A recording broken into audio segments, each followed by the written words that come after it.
Louvado seja o nome do nosso Senhor e Salvador Jesus Cristo. Nesta oportunidade, nós iremos fazer um breve comentário da revista de Escola Bíblica Dominical, da CPAD, das Assembleias de Deus, da classe adulto, primeiro trimestre de 2023, que traz o assunto a ser estudado: Aviva a tua obra, o chamado das Escrituras ao quebrantamento e ao poder de Deus.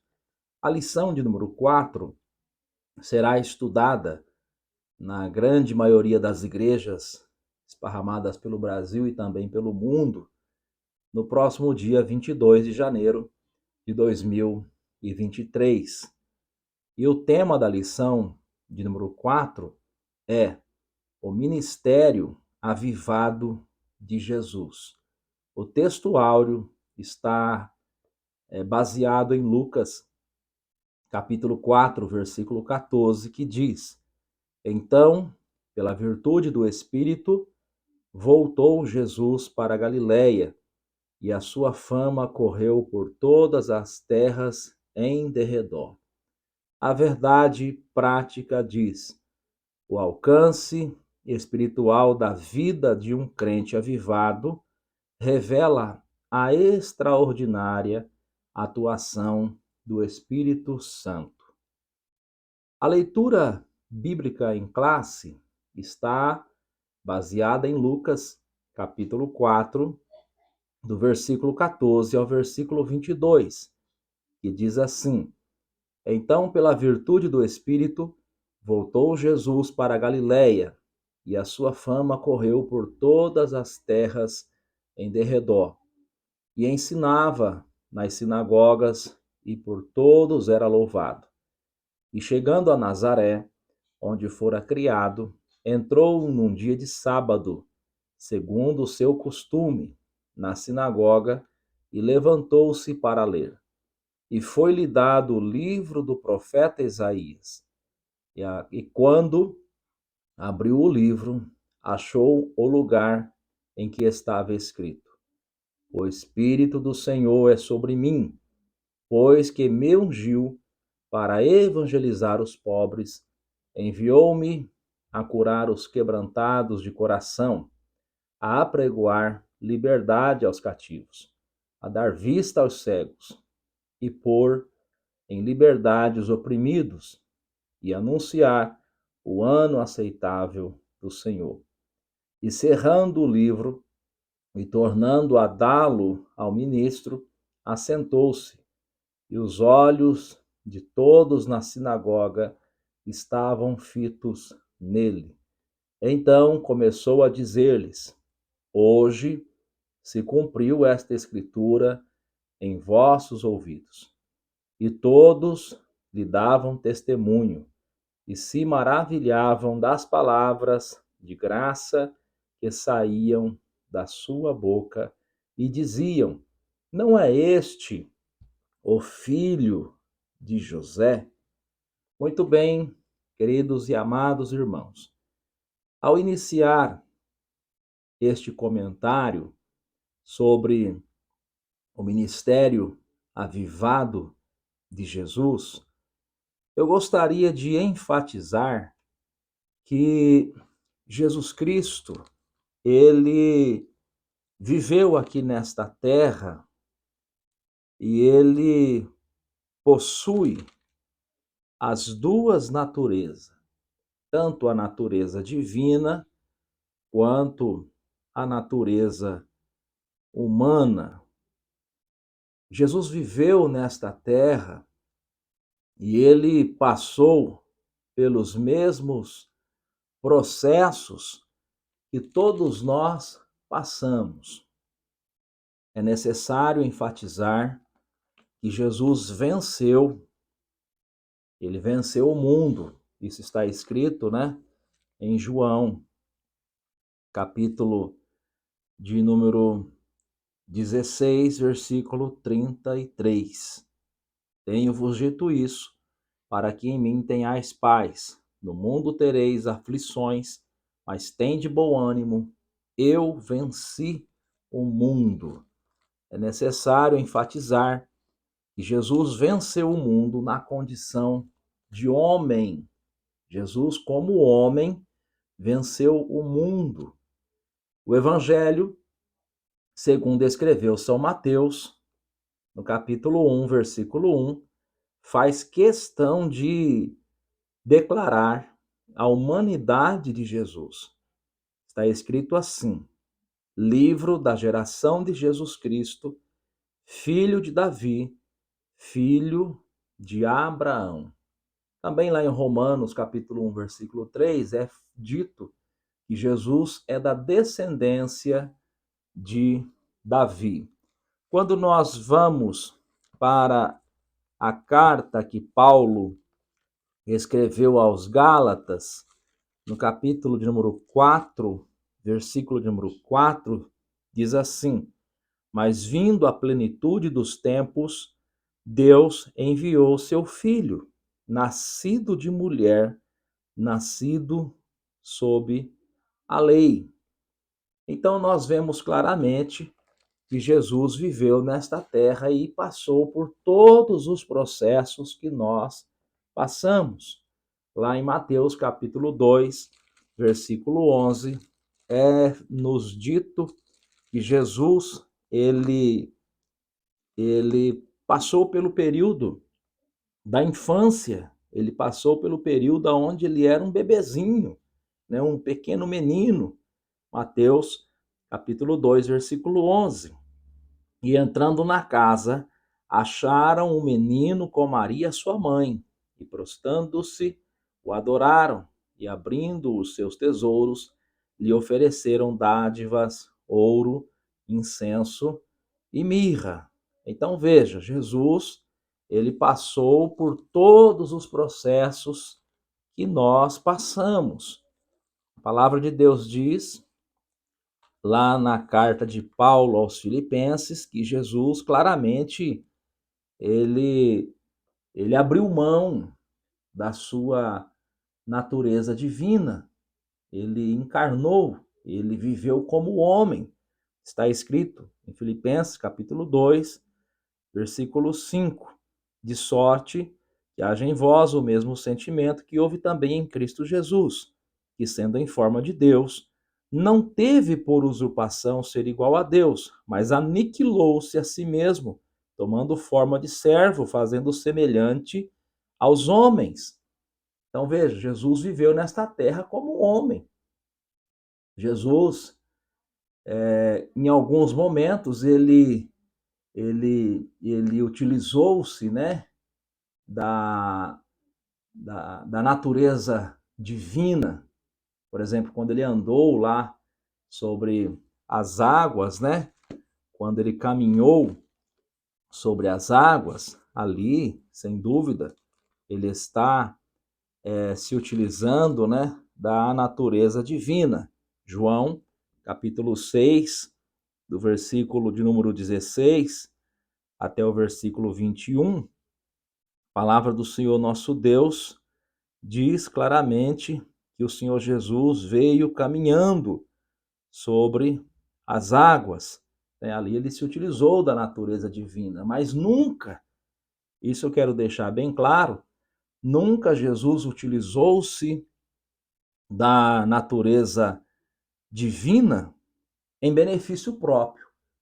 Sempre que ele se utilizou da natureza divina foi para beneficiar os discípulos, beneficiar o ser humano, para mostrar para o ser humano quem ele realmente é, né? Foi sempre para beneficiar, para abençoar o ser humano. Aonde eu quero chegar com isso? O que eu quero dizer é que nós vamos estudar sobre o ministério avivado de Jesus. E alguns, né? Alguns poderiam pensar: ah, mas Jesus é Deus. Mas nós devemos considerar que Jesus é Deus, sim, mas viveu nesta terra como homem. É isso que eu quero dizer. Como homem, está registrado em Lucas capítulo 10, versículo 21, que ele sentiu alegria. Como homem, está registrado em Mateus, capítulo de número 28 de Mateus, deixa eu achar aqui, capítulo de número 28, capítulo 26 de Mateus, versículo 38. Capítulo 26 de Mateus, versículo 38. Está registrado que Jesus sentiu tristeza. Então veja, ele sentiu tudo aquilo que nós sentimos, ele viveu igual nós vivemos. A única diferença, logicamente, se encontra no fato de que Jesus nunca pecou. Está escrito na carta aos Hebreus, capítulo de número 7, versículo de número 26, porque nos convinha tal sumo sacerdote, santo, inocente, imaculado, separado dos pecadores e feito mais sublime do que os céus. Então esta é a diferença. O Senhor Jesus Cristo, ele nunca pecou, mas viveu nesta terra como nós vivemos. Teve fome, teve sede, teve momentos de alegria, teve momentos de tristeza. A diferença está no fato de que ele nunca pecou. Em João capítulo 8, versículo 46, está escrito: quem dentre vós me convence de pecado? E se vos digo a verdade, por que não credes? Então veja, Jesus nunca pecou. Essa é a diferença, mas viveu como nós vivemos. Passou por tudo aquilo que nós passamos, mas teve um ministério abençoado. E aqui é onde eu queria chegar. Qual foi a diferença?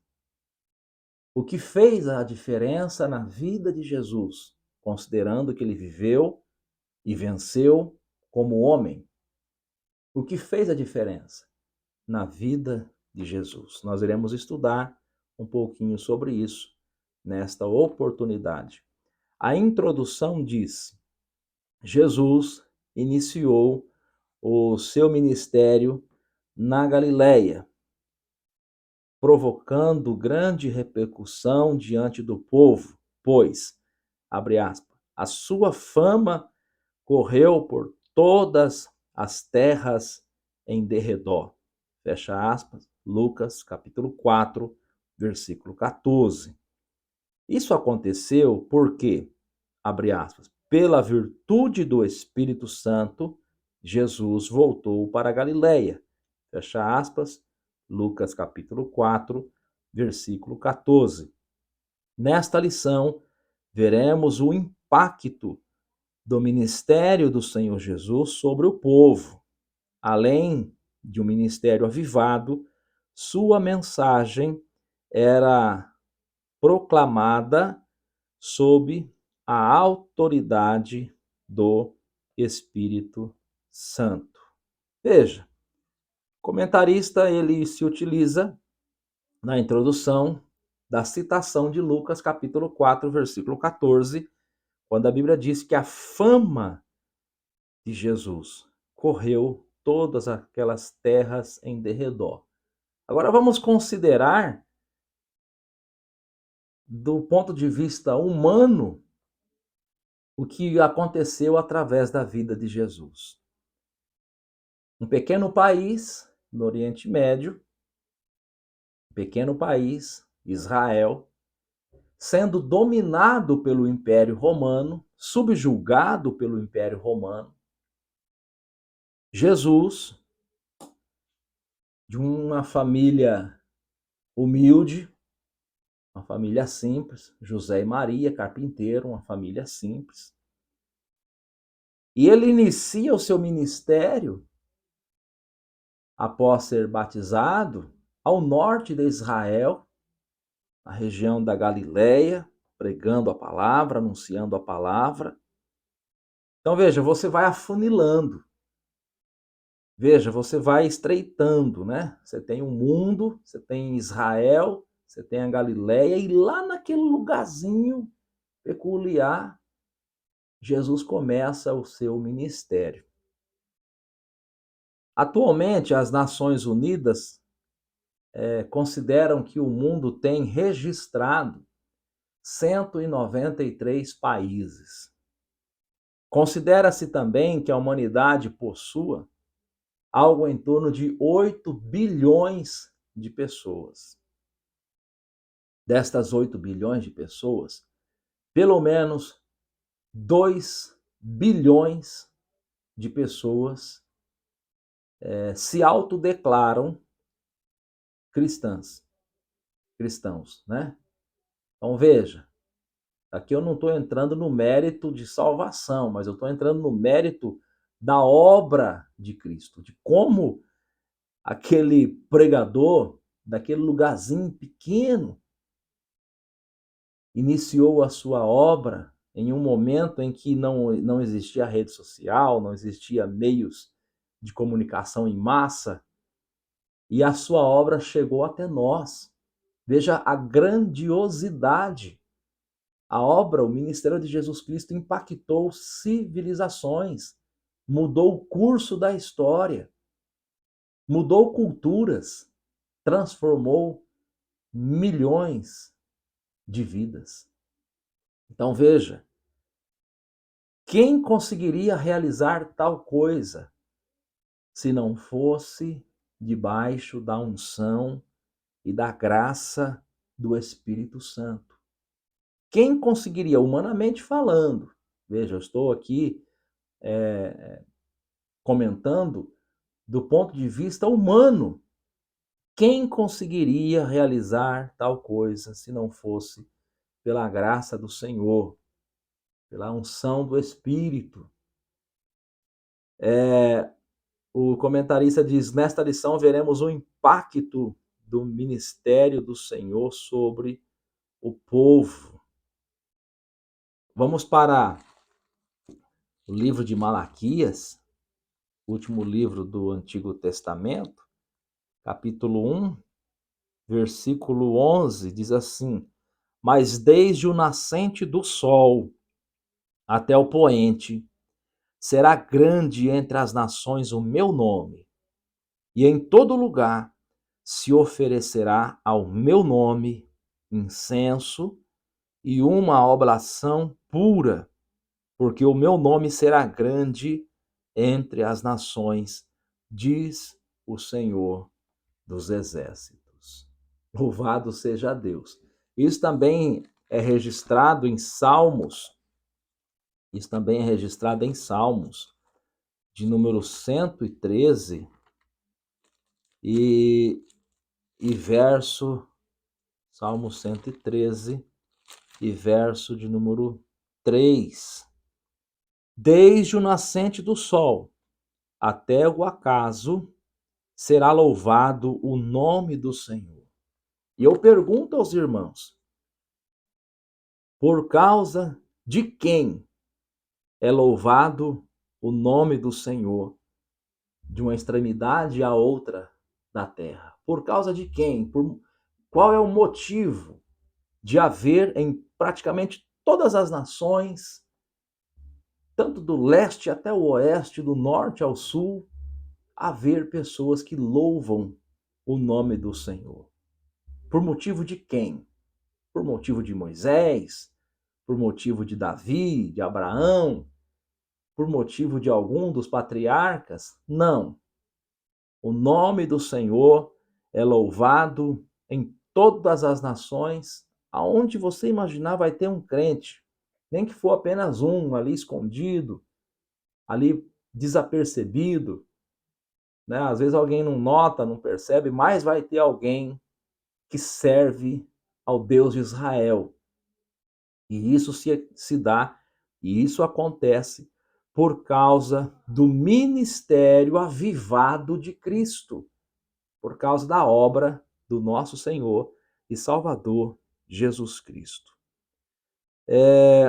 O tópico 1, Jesus e a pessoa do Espírito Santo. Ponto 1, o Espírito Santo na vida de Jesus. A parte A do ponto 1, o Espírito Santo no nascimento de Jesus. O anjo Gabriel deu a seguinte notícia a Maria: descerá sobre ti o Espírito Santo, e a virtude do Altíssimo te cobrirá com a sua sombra, pelo que também o santo que de ti há de nascer será chamado Filho de Deus. Lucas capítulo 1, versículo 35. Aqui vemos o papel do Espírito Santo como o executor divino do mistério da encarnação. É um mistério, ninguém consegue explicar a encarnação. Sob a virtude do Espírito, nosso Senhor se tornou Emanuel. Isso significa Deus conosco, o Deus que se fez homem e habitou entre nós. João capítulo 1, versículo 14. Parte B. No batismo, antes de iniciar o seu ministério na Galileia, Jesus submeteu-se ao batismo de João, no Rio Jordão. Ao sair da água, abre aspas, viu o Espírito de Deus descendo como pomba e vindo sobre ele. E eis que uma voz do céu dizia: Este é meu filho amado em quem me comprazo. Fecha aspas. Mateus capítulo 3, versículo 16 e 17. Era uma manifestação indubitável da Santíssima Trindade. O Pai declarando Jesus como seu filho amado, o Filho, Jesus saindo da água, e o Espírito Santo, materializado em forma de pomba, descendo sobre ele. Parte C. Na tentação. Depois do batismo, Jesus foi conduzido pelo Espírito ao deserto para ser tentado pelo diabo. Mateus capítulo 4, versículo 1. Ali experimentou o jejum de 40 dias e 40 noites, depois teve fome. Mateus capítulo 4, versículo 2. Em todas as investidas satânicas, Jesus foi vencedor, usando a poderosa palavra de Deus. A cada ataque, nosso Senhor respondia, abre aspas, está escrito, fecha aspas. Assim fica claro que o Senhor Jesus Assim fica claro que se o Senhor Jesus não tivesse a presença do Espírito Santo, o resultado de suas provações não seria satisfatório. Então aqui nós vemos a ação do Espírito Santo desde o momento em que Jesus é gerado no ventre de Maria, o mistério da encarnação. Nós vemos também a ação do Espírito Santo no batismo de Jesus, Jesus dando-nos o exemplo. É necessário deixar isto registrado, Jesus dando-nos o exemplo a respeito da necessidade de arrependimento e batismo, né? Uma forma externa, uma forma visível, um testemunho público da fé que agora a pessoa tem em Deus, e faz-se necessário lembrar daquilo que está escrito em João, capítulo 13, versículo 15, quando Jesus diz: Porque eu vos dei o exemplo, para que, como eu fiz, façais vós também. Então, Jesus Cristo, ele deu o exemplo, né? O Espírito gerou Jesus em Maria. Tudo isso tem um ensinamento para nós também. Tudo isso tem uma aplicação em nossas vidas também, porque está escrito no Evangelho segundo escreveu São João, capítulo 1, versículo 12, está escrito assim, o versículo 11 e o 12: Veio para os que era seu, e os seus não o receberam. Mas a todos quantos o receberam, deu-lhes o poder de serem feitos filhos de Deus, aos que creem em seu nome. Versículo 14: Os quais não nasceram do sangue, nem da vontade da carne, nem da vontade do varão, mas de Deus. Então veja, Jesus foi gerado pelo Espírito Santo em Maria. E na obra da salvação, na obra do novo nascimento, nas nossas vidas, também é o Espírito Santo aquele que realiza essa obra. Por isso que a palavra de Deus diz que nós não fomos nós não somos resultado da carne nem do sangue, mas de Deus, né? Nós não fomos gerados novamente pela carne ou sangue, mas Deus, o Espírito Santo de Deus, agiu em nossas vidas e realizou em nós um milagre que também não tem como ser explicado. O novo nascimento, a transformação, a regeneração. Quando Jesus estava conversando com Nicodemos, no capítulo de número 3, do versículo 3 ao versículo 6, ele diz isso, e Nicodemos, mesmo sendo um príncipe do sacerdote, mesmo sendo um homem conhecedor das escrituras, ele ficou meio perdido, ele não conseguiu entender, porque realmente não tem explicação, é um milagre. Está escrito, Evangelho de João, capítulo 3, do versículo 3 até o 6, está escrito assim: Jesus respondeu e disse-lhe: na verdade te digo, que aquele que não nascer de novo não pode ver o reino de Deus. Disse-lhe Nicodemos: como pode um homem nascer sendo velho? Porventura pode tornar a entrar no ventre da sua mãe e nascer? E Jesus respondeu: na verdade te digo que aquele que não nascer da água e do Espírito não pode entrar no reino de Deus. O que é nascido da carne é carne, o que é nascido do Espírito é Espírito. Então, observe, eu estou fazendo aqui um paralelo, né, uma comparação. Né? Jesus foi gerado pelo Espírito. O cristão também é gerado pelo Espírito. O cristão nasce de novo. O Espírito Santo gera no cristão uma natureza nova, né? Um sentimento novo, um comportamento novo, né? Então Jesus foi gerado pelo Espírito.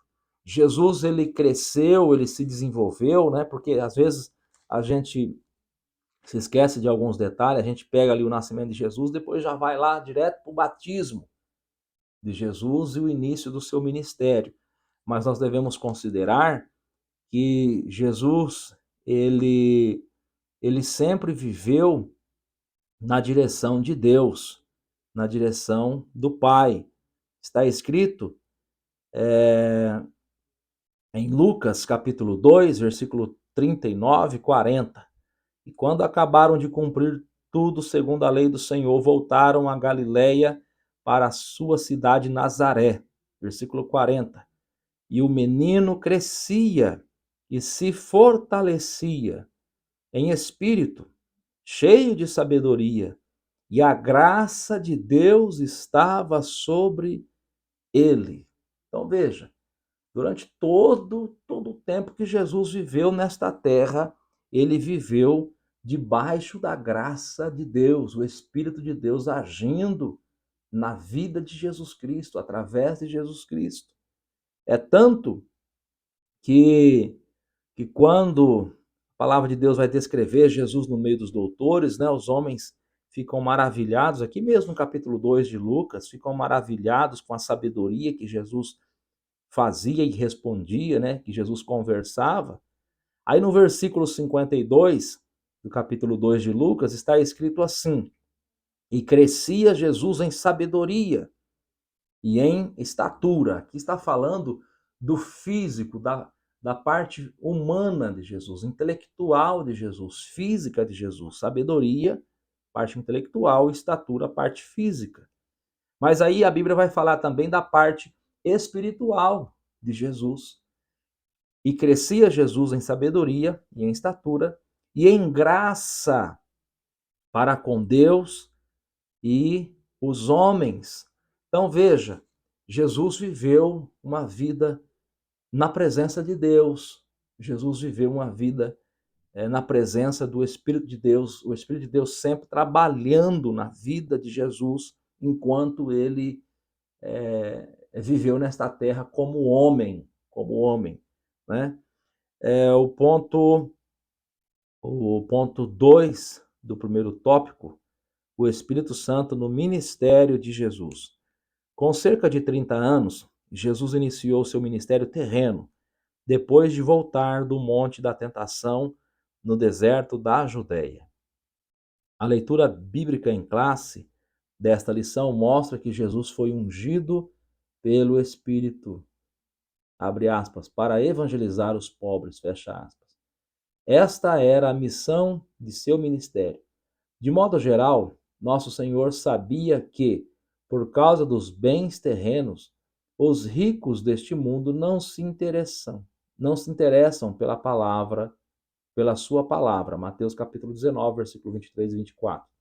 Além disso, nosso Senhor foi ungido pelo Espírito para, abre aspas, curar os quebrantados de coração, fecha aspas. Só para explicar, quebrantados do coração são aqueles que têm um coração humilde, uma disposição para se submeter à vontade de Deus. Salmos 34, verso de número 18. Por isso, nosso Senhor veio tocar o coração dos homens. Ainda mais, ele também fez um convite aos, abre aspas, cansados e oprimidos, fecha aspas, Mateus 11, 28.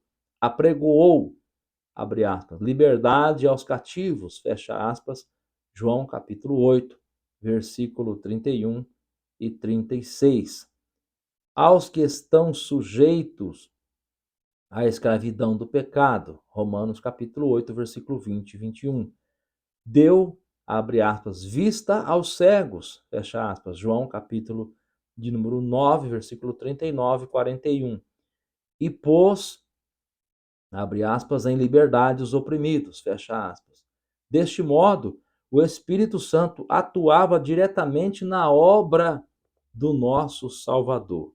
Então aqui nós temos a leitura bíblica em classe, quando o Senhor Jesus, em uma sinagoga, ele tem a oportunidade de fazer a leitura e um comentário, né, oficial ali na reunião, né, no culto, na sinagoga, e, e é dado para ele o livro do profeta Isaías, e o texto daquele dia, daquele momento, daquela oportunidade, era o profeta Isaías capítulo 61, quando a Bíblia diz: o Espírito do Senhor, Jeová, está sobre mim, porque me ungiu para pregar boas novas aos mansos, enviou-me a restaurar os contritos de coração, proclamar liberdade aos cativos e a abertura de prisão dos cegos. E continua o versículo 2, pregoar o ano aceitável do Senhor, o dia da vingança do nosso Deus, consolar os tristes.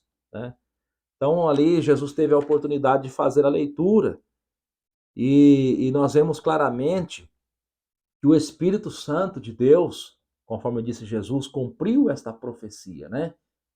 Cumpriu esta profecia.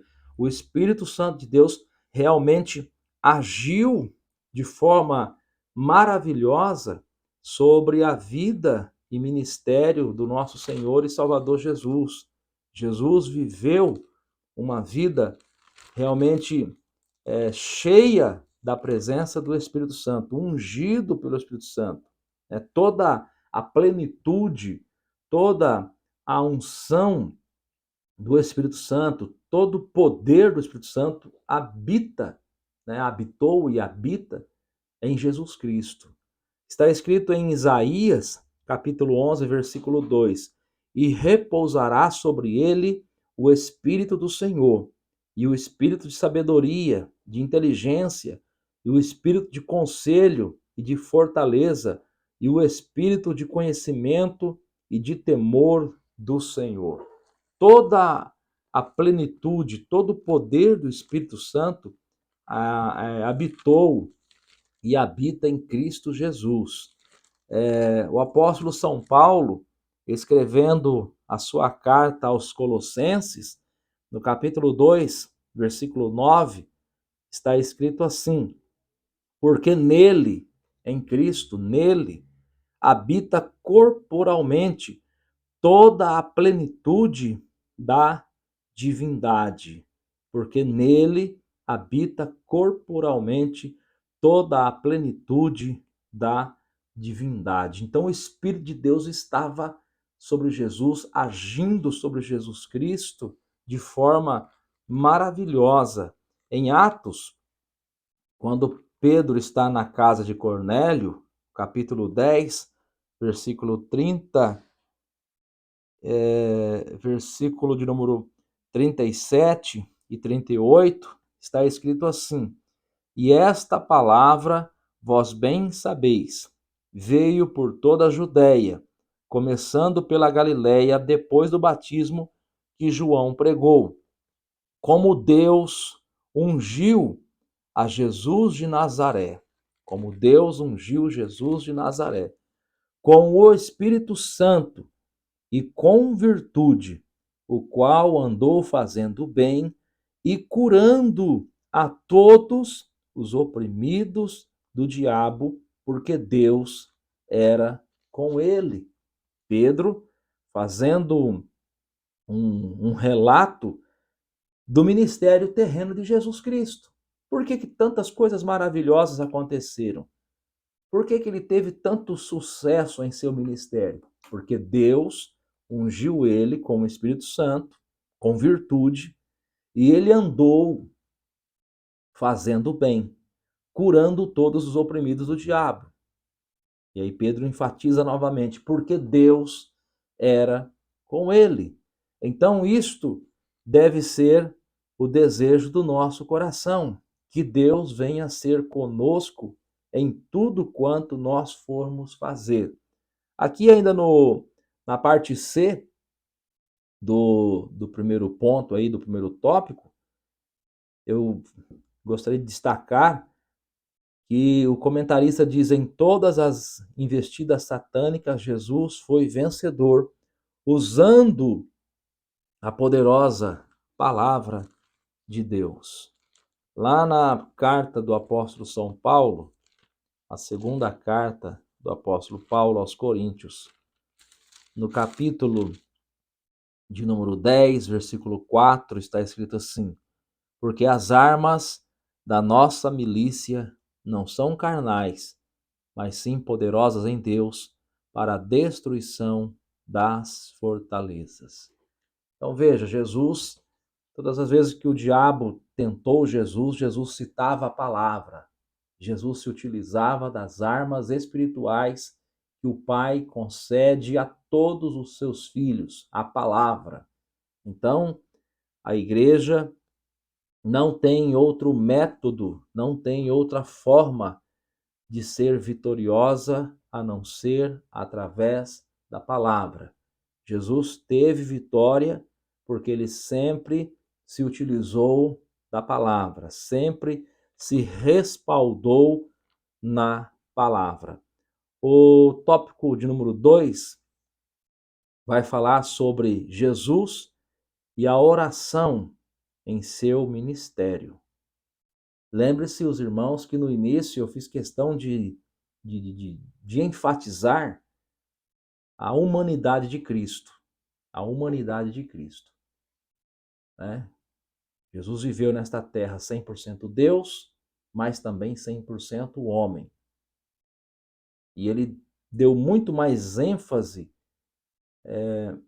em vencer, né, como homem. Como Deus, ele operou os milagres que só Deus pode operar. Como Deus, ele fez aquilo que só Deus pode fazer, sempre em benefício do ser humano. Sempre para que o Pai fosse glorificado. Jesus nunca se utilizou da sua natureza divina em benefício próprio. Nunca. Ele sempre utilizou-se da sua natureza divina para que o nome do Pai fosse glorificado e para que o homem fosse abençoado. Então ele viveu como homem nesta terra. E como homem, Jesus deixou-nos o exemplo sobre a importância da oração. Ponto 1 do tópico 2, o valor da oração. A oração do Pai Nosso aparece em duas versões nos evangelhos.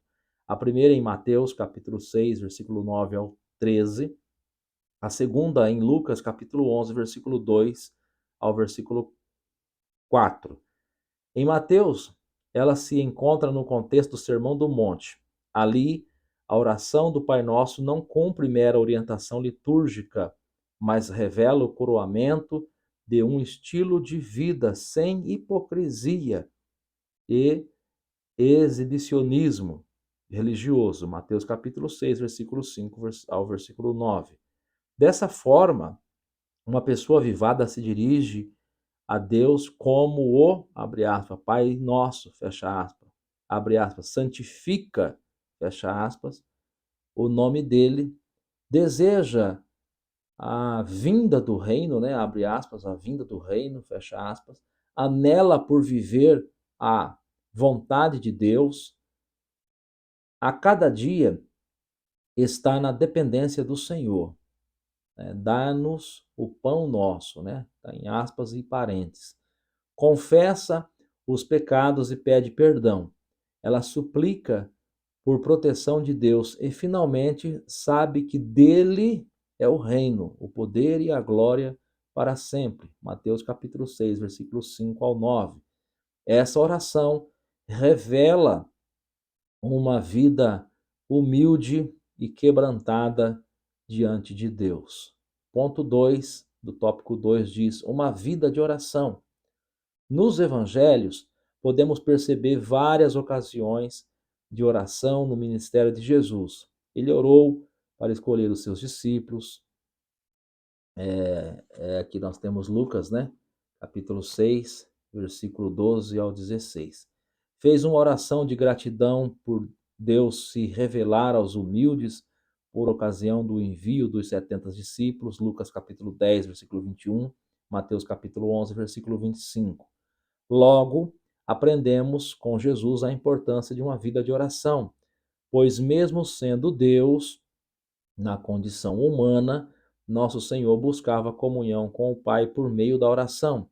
Além disso, a sua vida de oração no Getsêmani também nos ensina que a vontade do Pai é sempre a melhor. Mateus capítulo 26, versículo número 36 ao 46. Então, aqui, neste segundo tópico, a importância da oração, Jesus e a oração em seu ministério. Lá em Lucas, capítulo de número 18, versículo de número 1, Jesus ele vai ensinar através de uma parábola sobre o dever. Está escrito assim, Lucas capítulo 18, versículo 1. E contou-lhes também uma parábola sobre o dever de orar sempre e nunca desfalecer. Nós encontramos também os ensinamentos de Paulo, né? Paulo, inspirado pelo Espírito Santo, em sua carta aos Tessalonicenses, primeira carta aos Tessalonicenses, capítulo 5, versículo de número 17, que diz: orai sem cessar. Orai sem cessar. Então Jesus teve vitória, né? Tem até o hino 296 da nossa harpa cristã, lá em um certo momento diz: Jesus teve completa vitória, porque sempre viveu em oração. Muitos santos chegaram à glória sob o manto da doce oração. Então a oração, ela é extremamente importante na vida de qualquer homem e mulher que serve a Deus. Devemos sempre estar orando, sempre estar falando com o nosso Pai. Em Lucas, capítulo 18, versículo 10 até o versículo de número 14, Jesus vai falar sobre aquele fariseu e o publicano, né? Já que o comentarista da lição, ele fala aqui em um determinado momento que a oração ela é um estilo de vida que deve ser sem hipocrisia e sem exibicionismo religioso. Então, eu fiz questão de sublinhar aqui Lucas capítulo 18, versículo 10 ao 14, que diz assim: dois homens subiram ao templo a orar, um fariseu e o outro publicano. O fariseu, estando em pé, orava consigo desta maneira: ó Deus, graças te dou, porque não sou como os demais homens, roubadores, injustos e adúlteros, nem ainda como esse publicano. Jejuo 2 vezes na semana e dou os dízimos de tudo quanto possuo. O publicano, porém, estando em pé, de longe, nem ainda queria levantar os olhos ao céu, mas batia no peito, dizendo: ó Deus, tem misericórdia de mim, pecador. Digo-vos que este desceu justificado para a sua casa, e não aquele, porque qualquer que a si mesmo se exalta, será humilhado, e qualquer que a si mesmo se humilha, será exaltado. Então esse fariseu, infelizmente, perdeu a grande oportunidade da sua vida, porque ele orou com hipocrisia, com exibicionismo religioso, né? Com vaidade, com orgulho. Já o outro publicano, que reconheceu que era um pobre pecador, que se humilhou diante de Deus, voltou para casa abençoado, voltou para casa justificado. O comentarista também fala aqui no tópico 2, aqui no ponto 1, sobre a questão de viver, né, a vontade de Deus. Jesus ensinou na oração padrão, né, na oração do Pai Nosso, Jesus ensinou sobre a importância de nós valorizarmos a vontade de Deus, né? De nós aceitarmos a vontade do Senhor nosso Deus. E quando alguém ora para que a vontade de Deus aconteça em sua vida, ele também deve estar disposto a aceitar esta vontade quando ela chegar, quando realmente ela chegar. Veja, Jesus tanto orou para que a vontade de Deus acontecesse em sua vida, como também ele esteve disposto a aceitar esta vontade, por exemplo, no momento em que ele seria preso, humilhado e crucificado. Lá em Mateus, capítulo 26, no versículo de número 42, está escrito assim: E indo segunda vez, orou dizendo: Meu Pai, se este cálice não pode passar de mim sem eu beber, faça-se a sua ou a tua vontade. Faça-se a tua vontade. Então não adianta também a pessoa orar para que a vontade de Deus aconteça e no momento em que esta vontade, seja ela boa ou não do ponto de vista humano, né? Porque quem olhava para Jesus dizia: aí, ó, cadê? O Filho de Deus está sendo crucificado, né? Então, na ótica humana, parecia ser uma coisa ruim, mas Jesus estava fazendo a vontade de Deus, assim como também está escrito na carta aos Hebreus, capítulo 10, versículo 7. Então disse: Eis aqui venho, no rolo do livro está escrito de mim, para fazer, ó Deus, a tua vontade. Então Jesus orou para que a vontade do Pai acontecesse, mas quando este propósito, esta vontade de Deus chegou para ele, ele aceitou, ele não fugiu da cruz, ele não renegou a cruz, né? Aqui o comentarista também, ele fala, né, que essa oração deve ser, essa oração revela uma vida humilde e quebrantada diante de Deus. Ele fala isso aqui no finalzinho do, do primeiro ponto do segundo tópico. Essa oração revela uma vida humilde diante de Deus, né? Lá na carta do apóstolo São Paulo aos Romanos, no capítulo de número 12 e versículo de número 16, está escrito assim: Carta de Paulo aos Romanos, capítulo 12, versículo 16: Sede unânimes entre vós, não ambicioneis coisas altas, mas acomodai-vos às humildes, não sejais sábios em vós mesmo, né? Então, esta oração, esse modo de viver, a oração do Pai Nosso, né, a oração padrão, ela revela então um espírito humilde, quebrantado diante do Senhor nosso Deus.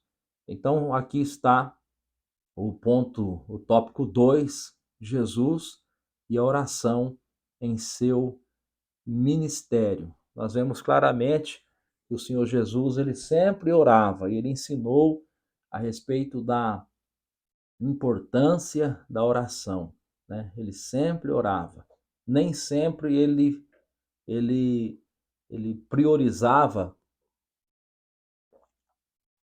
estar no meio da multidão, né? Infelizmente hoje nós vemos uma classe de obreiro que está priorizando a multidão, né? Mas a Bíblia diz, lá no Evangelho segundo escreveu São Mateus, no capítulo de número 14 e versículo de número 23, e despedida a multidão, subiu ao monte para orar à parte, e chegada já a tarde estava ali só. Então nós vemos claramente que Jesus, ele ele valorizava momentos a sós com Deus, seja no templo, seja no monte, seja onde for, ele valorizava momentos a sós com Deus. E ele ensina isso aqui na oração do Pai Nosso. Mateus capítulo 6, versículo 6. Mas tu, quando orares, entra no teu aposento, fecha a tua porta, ora a teu pai que vê o que está em oculto, e teu pai que vê o que está em oculto te recompensará. Então Jesus ensina aqui a oração da pessoa em sua casa, no seu ambiente, né, no ambiente aonde ele venha orar a Deus em oculto, né? Como também ele ensinou sobre a importância da oração na igreja, quando ele diz lá em Mateus, capítulo 21, versículo de número 13, ele diz: está escrito, a minha casa será chamada casa de oração. Então, ele aqui valoriza a oração na igreja. O terceiro tópico para nós encerrarmos diz uma vida na unção do Espírito. Logicamente que quem ora, quem busca, recebe a unção do Espírito. Jesus deu o exemplo. Uma vida na unção do Espírito. Com unção, nos referimos a uma vida de serviço sob a confirmação do Espírito Santo. A semelhança da atuação do Espírito no ministério de Jesus. Lucas capítulo 4, versículo de número 8. Ponto 1 do tópico 3. A unção do Espírito na vida do obreiro. O obreiro tem muitas atribuições na obra do Senhor. Ele exerce a liderança administrativa, a atividade do ensino e alguns até mesmo da música cristã. Por isso é muito fácil essas atividades caírem na rotina e se tornarem meramente burocráticas, mas o obreiro ungido sabe que o Espírito Santo renova as suas forças, não permite que veja a obra do Senhor com um mero olhar humano e, de maneira graciosa, vê a confirmação do seu ministério quando o Senhor salva vidas por meio de uma pregação ungida, quando crentes mudam atitudes por causa de um ensino dirigido pelo Espírito, quando há edificação espiritual por meio de um louvor bem executado na presença de Deus. 1 Coríntios, capítulo 14, versículo 26. Em 1 Coríntios 14, 26, está a base, né? A base da nossa liturgia, do nosso culto assembleiano. 1 Coríntios, capítulo 14, versículo 26. Que fareis, pois, irmãos, quando vos ajuntardes? Cada um tem salmo, cânticos, né, louvores, doutrina, ensinamento da palavra, revelação, vem os dons espirituais, né, tem língua, tem interpretação, mas faça-se tudo para a edificação. Então aqui está um dos pilares, né, uma das bases da nossa liturgia assembleiana, que muitos, infelizmente, insistem em querer destruir com o modismo, com coisas que não têm nenhum fundamento na Bíblia. Voltando aqui para o ponto 1 do tópico 3. Mas todo esse bem do Senhor, inevitavelmente, é acompanhado de uma vida piedosa. Por isso, o obreiro do Senhor não deve negligenciar a oração, o jejum, o estudo devocional da palavra de Deus. 1 Timóteo, capítulo 4, versículo 7, né? Exercitar a piedade, né? Deve ser um exercício constante. Esses exercícios piedosos são o alimento espiritual diário e permanente de todo obreiro avivado na obra do Senhor. Devemos nos lembrar daquilo que está escrito no livro do profeta Jeremias, capítulo de número 48, e versículo de número 10. Maldito aquele que fizer a obra do Senhor fraudulamente, né? Maldito aquele que preserva a sua espada do sangue, né? Maldito aquele que faz a obra do Senhor de forma fraudulosa, de forma relaxada, né? Então o obreiro não deve permitir que as coisas venham cair na rotina, deve sempre se lembrar que Deus tem renovo, que Deus é aquele que deseja manter o homem e a mulher cheios da sua presença. Nós vemos claramente isso no livro de Atos dos Apóstolos, quando no dia de Pentecostes o Espírito Santo desceu sobre os irmãos e é dito em Atos 2, capítulo 2, versículo 4, que todos foram cheios do Espírito Santo. Mas depois, logo à frente, em Atos, capítulo 4, versículo 31, é dito novamente que, tendo eles orado, moveu-se o lugar onde estavam reunidos, e todos foram cheios do Espírito Santo e anunciavam com ousadia a palavra de Deus. Então aqui nós entendemos claramente que houve um renovo espiritual, e era necessário este renovo, porque um paralítico havia sido curado no capítulo 3 de Atos. Pedro e João pregaram a palavra. Cerca de 5.000 almas se converteram. E veio uma perseguição, e veio uma prisão, e veio um momento de angústia para a igreja. Mas aí a igreja se reuniu em oração e Deus renovou o seu povo, tornando a encher cada um deles com o Espírito Santo. É lógico que nós podemos considerar que que só pode ser cheio algo que tenha nele espaço para esse preenchimento adicional, né? Então, do capítulo 2 para o capítulo 4, nós podemos até fazer uma comparação que o nível possa ter baixado um pouquinho, mas aí Deus vem novamente e enche os discípulos novamente, os apóstolos novamente, a igreja novamente. Deus renova eles. Deus dá novo vigor para eles continuarem e enfrentarem aquele momento em que eles iriam passar. Aqui diz no finalzinho, né, do primeiro ponto do tópico 3, que o obreiro do Senhor não deve negligenciar a oração.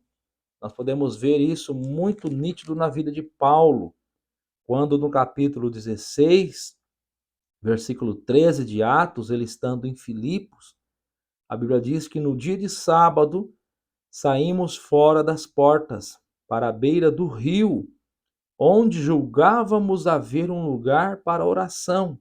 Então Paulo, Barnabé, eles procuraram, né, ou seja, Paulo e Silas, eles procuraram um lugar para orar, um lugar que fosse apropriado, que tivesse a paz necessária para eles orarem, né?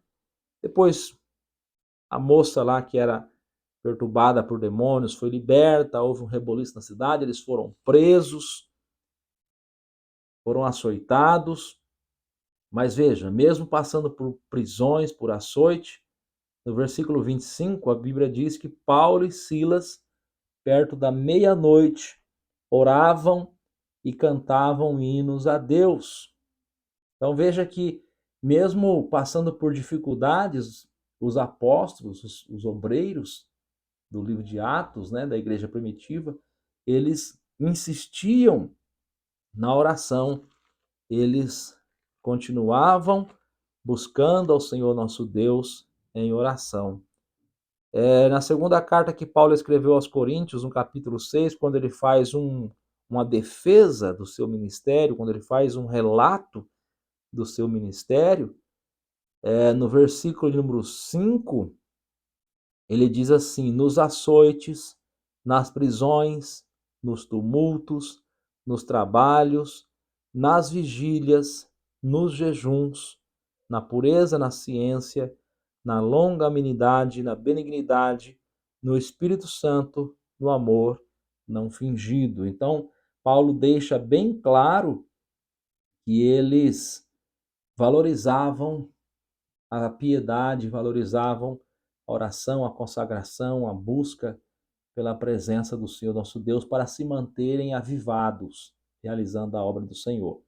O ponto 2 do tópico 3, a unção do Espírito na vida do crente.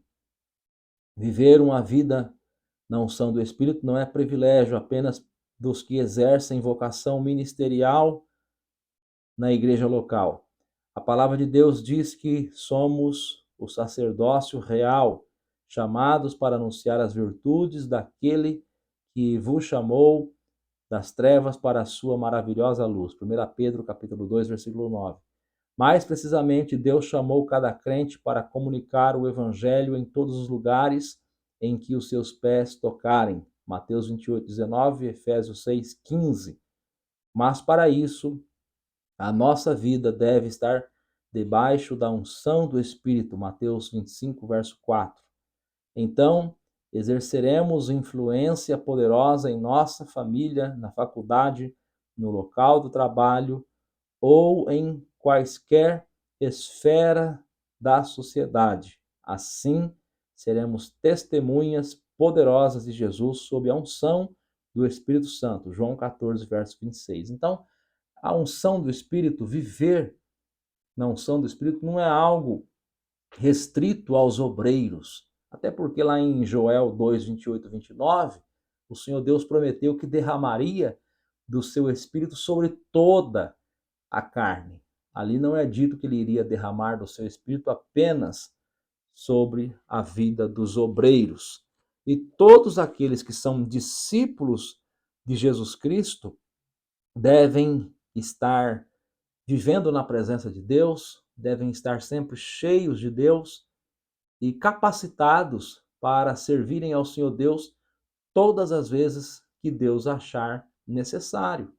Nós vemos claramente isso em Atos dos Apóstolos, no capítulo de número 9, versículo 10, quando a Bíblia diz assim: e havia em Damasco um certo discípulo chamado Ananias.